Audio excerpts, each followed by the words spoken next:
year was 2027. Advances in biotechnology were helping people improve their physical and mental abilities to an amazing degree. Provided, of course, they had enough money.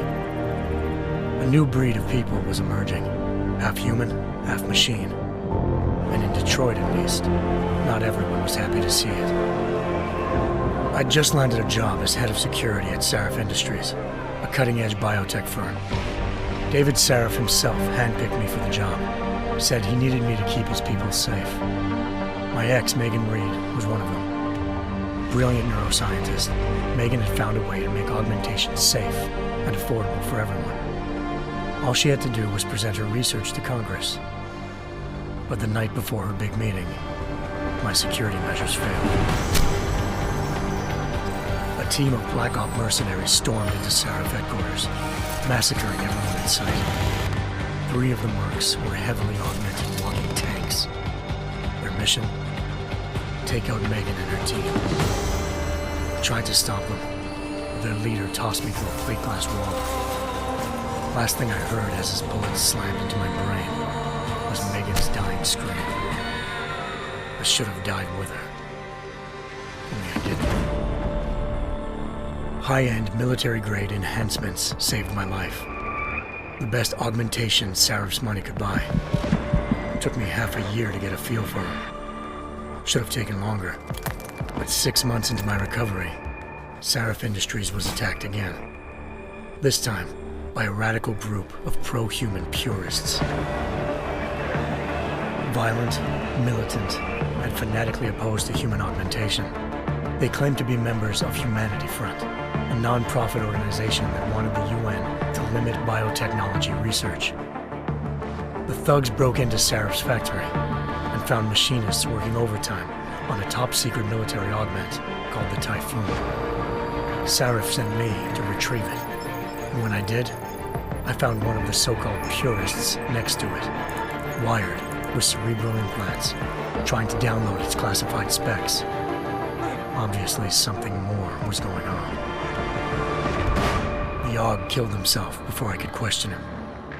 Sarif ordered me to dig deeper, so with the help of Frank Pritchard, Sarif's head of cybersecurity, I did. Turns out a second hacker had been controlling the AUG's actions from somewhere off-site. Pritchard and I tracked his signal to a secret FEMA internment camp in Detroit. The Black Op mercenaries were there. The same mercs who'd left me for dead 6 months before. Figured they'd try again when they saw me. It wasn't so easy for them this time. I took out the tank named Barrett, even got him to give me a new lead. A penthouse apartment in China. Of course, we both knew it would be a trap in the end.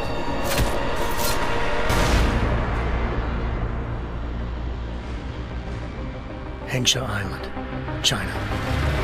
Home to a city so crowded, they had to build a second city on top of it. Trying to find clues in Hengsha wouldn't be easy.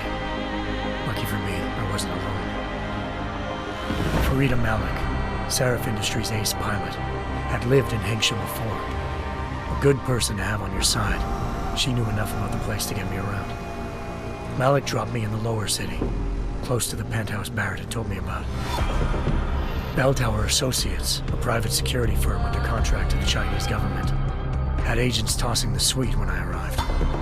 Just not for the reason I'd been expecting. Turns out the man who lived there was a criminal hacker named Van Bruggen.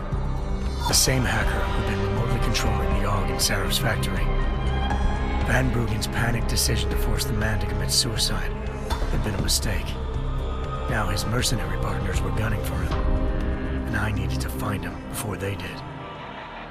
Locating Van Bruggen meant playing nice with the Triads, Hengsha's organized crime lords. They had the hacker holed up inside a low-rent capsule hotel. By the time I found him, Van Bruggen had no qualms giving up the woman who hired him. Zhao Yunru, president of the Taiyang Medical Corporation. According to Van Bruggen, Zhao wanted to monopolize the augmentation industry and had hired Black Op mercenaries to destabilize her competition. Sarif Industries was at the top of her list. To prove this, I needed to get inside TYM and grab a surveillance hologram off a server. I suspected Van Bruggen was hiding something when he told me this, but nothing could have prepared me for what I saw. Megan wasn't dead. She and her 4 best researchers had been kidnapped, spirited away somewhere while their kidnappers made it look like they were dead. Desperate to learn more, I confronted Zhao in her penthouse. She claimed to be a pawn in a bigger plan, and hinted at a group so powerful it controlled global interests at a whim. Then she slipped into a panic room and hit the alarm, forcing me to make a very quick exit. I figured Zhao was lying, but part of her confession made sense. David Sarif had been worried about his people. So worried, he'd required all of them to have subdermal locator devices surgically implanted. The GPOs would have been broadcasting the day of the attack. But Zhao said a single call to Picus, the world's leader in global 24-hour satellite news, had turned those signals off. I needed to fly to Picus headquarters in Montreal if I wanted to learn more.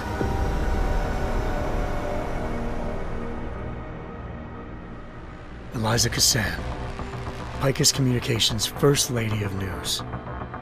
Malik thought I was reaching when I told her Eliza was involved in this. The world's most famous news anchor, working with a mercenary hit squad. But when I confronted Cassan in her office, she freely admitted to jamming Detroit's satellites the night Megan's team had been taken.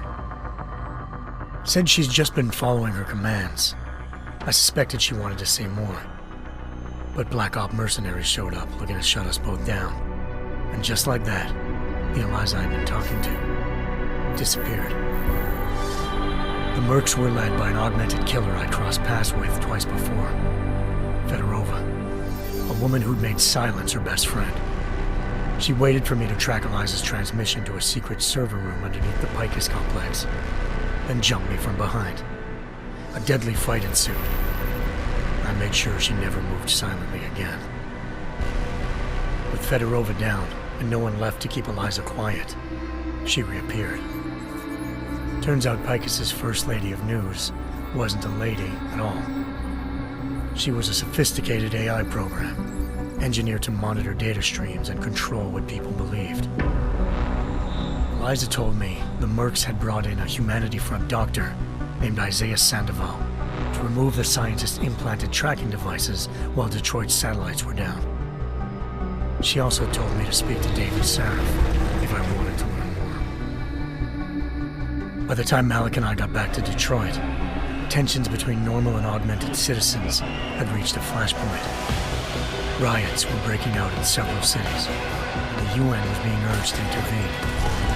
Sarif was trying hard to convince Hugh Darrow, the inventor-turned-philanthropist who'd once been a leading proponent of enhancement technologies, to help stop a possible regulatory vote. Sarif had a lot riding on Darrow.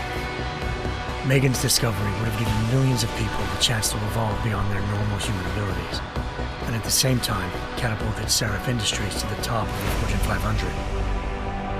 According to Sarif, Megan's kidnappers knew this, and didn't want people evolving unless they controlled how it was done. He called his enemies Illuminati, and urged me to keep searching. Determined to do so, I tracked down Sandoval via America's most outspoken augmentation opponent, Bill Taggart, Sandoval's boss and founder of Humanity Front. Sandoval admitted to operating on Megan's team when I confronted him, but said he hadn't removed their GPLs. He'd merely switched them to a different frequency. Pritchard was able to trace one of the signals to China. Malik and I immediately took off in pursuit. Unfortunately, the Illuminati were one step ahead.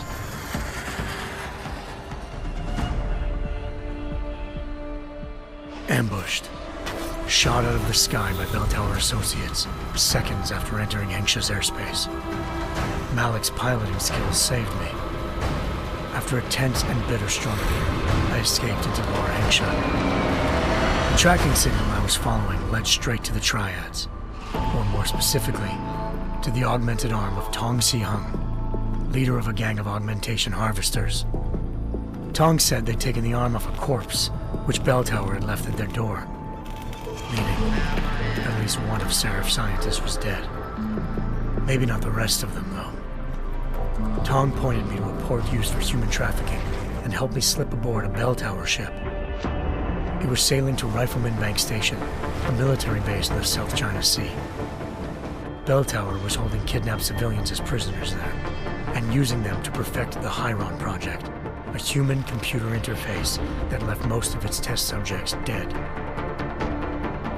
My search for Megan would have ended then, if not for a mysterious ally named Quinn. In exchange for my help exposing Bell Tower, he slipped me aboard a second ship headed to Singapore and an Illuminati-run biotech facility called Omega Ranch. 3 of Serif's scientists were there, forced by their captors to create a technology capable of remotely shutting down augmented abilities.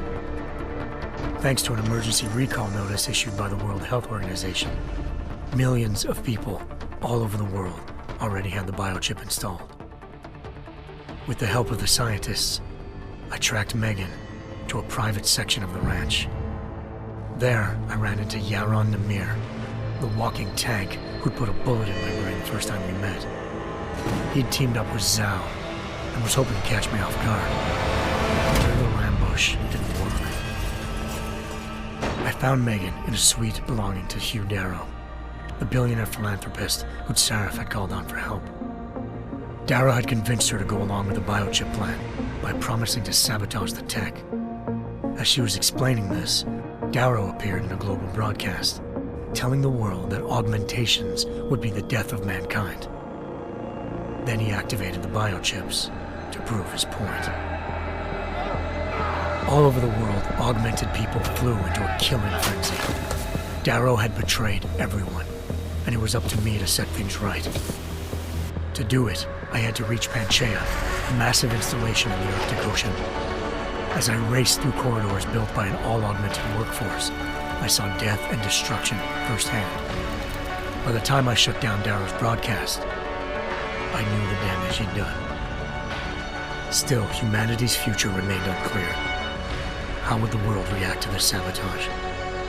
Would people ever regain their faith in augmentations again? What would be the Illuminati's next move? Only time could give us the answers.